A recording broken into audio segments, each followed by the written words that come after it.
In the beginning, God creates the heavens and the earth in 6 days. He makes Adam and Eve, who spend their days with God until they give in to temptation by eating from a forbidden tree. Sin enters the world, and things get so bad that God floods the earth and starts over with Noah and his family. Years later, God calls Abraham to follow him with the promise to make Abraham the father of a great nation. Abraham obeys, and God gives him a son, Isaac. Isaac's son Jacob has 12 sons. Joseph, Jacob's favorite, becomes second in command of Egypt.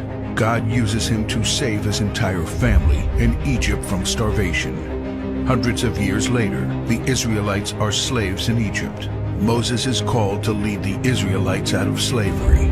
Joshua takes over after Moses and leads the people into the promised land.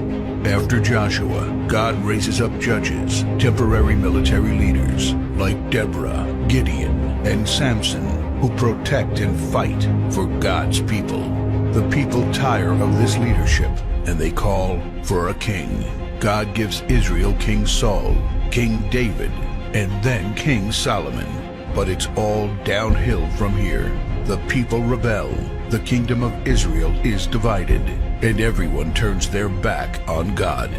Prophets like Elijah, Isaiah, Micah, and Jeremiah warn that if people don't repent of their sins, there will be consequences. But the people ignore their warnings. The divided kingdoms are conquered, and God's people face captivity in foreign lands.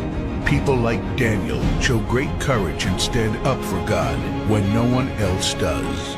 Some of the exiled people return to the promised land, but for 400 years, God is silent. No prophets, no miracles, and no angel visitations.